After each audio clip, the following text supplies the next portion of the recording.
بسم اللہ الرحمن الرحیم۔ حدیث صحیح مسلم۔ لمس نے ابن بریدہ سے، انہوں نے یحییٰ بن یعمر سے روایت کی، انہوں نے کہا کہ سب سے پہلا شخص جس نے بصرہ میں تقدیر سے انکار کی بات کی معبد جہنی تھا۔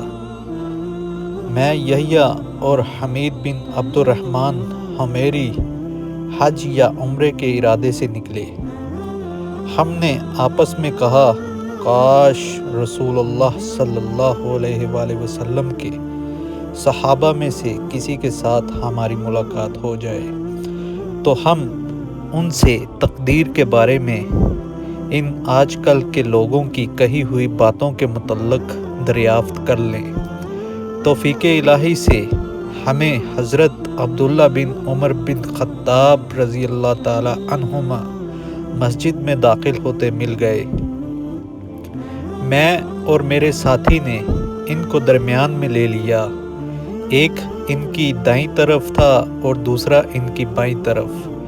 مجھے اندازہ تھا کہ میرا ساتھی گفتگو کا معاملہ میرے ہی سپرد کرے گا، چنانچہ میں نے عرض کی اے ابو عبد الرحمن، یہ عبداللہ بن عمر رضی اللہ تعالی عنہما کی کنیت ہے۔ واقعہ یہ ہے کہ ہماری طرف کچھ ایسے لوگ ظاہر ہوئے ہیں جو قرآن مجید پڑھتے ہیں اور علم حاصل کرتے ہیں، اور ان کے حالات بیان کیے۔ ان لوگوں کا خیال ہے کہ تقدیر کچھ نہیں، ہر کام نئے سرے سے ہو رہا ہے، پہلے اس بارے میں نہ کچھ طے ہے نہ اللہ کو اس کا علم ہے۔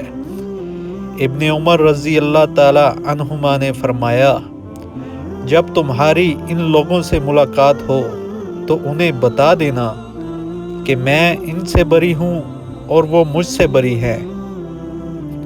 اس ذات کی قسم جس کے نام کے ساتھ عبداللہ بن عمر حلف اٹھاتا ہے، اگر ان میں سے کسی کے پاس احد پہاڑ کے برابر سونا ہو اور وہ اسے خرچ بھی کر دے تو اللہ تعالیٰ اس کی طرف سے اس کو قبول نہیں فرمائے گا یہاں تک کہ وہ تقدیر پر ایمان لے آئے۔ پھر کہا مجھے میرے والد عمر بن خطاب رضی اللہ تعالی عنہ نے بتایا، ایک دن ہم رسول اللہ صلی اللہ علیہ وآلہ وسلم کی خدمت میں حاضر تھے کہ اچانک ایک شخص ہمارے سامنے نمودار ہوا۔ اس کے کپڑے انتہائی سفید اور بال انتہائی سیاہ تھے۔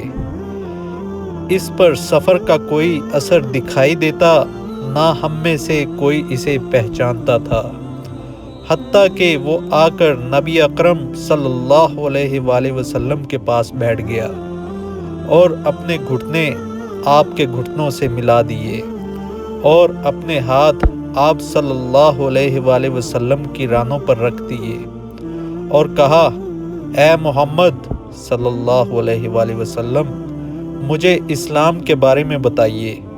اور رسول اللہ صلی اللہ علیہ وآلہ وسلم نے فرمایا اسلام یہ ہے کہ تم اس بات کی گواہی دو کہ اللہ تعالیٰ کے سوا کوئی عبادت کے لائق نہیں اور محمد صلی اللہ علیہ وآلہ وسلم اس کے رسول ہیں، نماز کا اہتمام کرو، زکوٰۃ ادا کرو، رمضان کے روزے رکھو، اور اگر اللہ کے گھر تک راستہ طے کرنے کی استطاعت ہو تو اس کا حج کرو۔ اس نے کہا آپ نے سچ فرمایا۔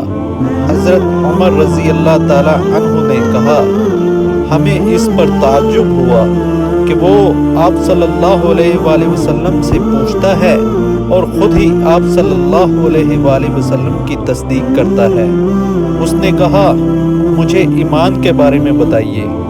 آپ صلی اللہ علیہ وآلہ وسلم نے فرمایا یہ کہ تم اللہ تعالیٰ، اس کے فرشتوں اور اس کی کتابوں، اس کے رسولوں اور آخری دن یوم قیامت پر ایمان رکھو اور اچھی اور بری تقدیر پر بھی ایمان لے آؤ۔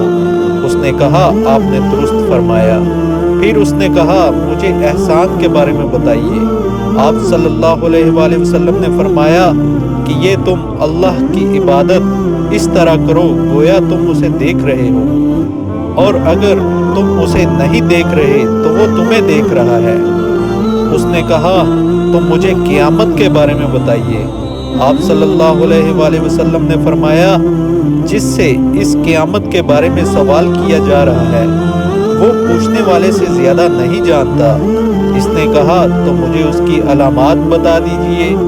آپ صلی اللہ علیہ وآلہ وسلم نے فرمایا علامات یہ ہیں کہ لونڈی اپنی مالکہ کو جنم دے گی، اور یہ کہ تم ننگے پاؤں ننگے بدن محتاج بکریاں چرانے والوں کو دیکھو کہ وہ اونچی سے اونچی عمارتیں بنانے میں ایک دوسرے کے ساتھ مقابلہ کر رہے ہیں۔ حضرت عمر رضی اللہ تعالی عنہ نے کہا پھر وہ سائل چلا گیا۔ میں کچھ دیر اسی عالم میں رہا، پھر آپ صلی اللہ علیہ وآلہ وسلم نے مجھے کہا اے عمر تمہیں معلوم ہے کہ پوچھنے والا کون تھا؟ میں نے عرض کی اللہ اور اس کا رسول زیادہ آگاہ ہے۔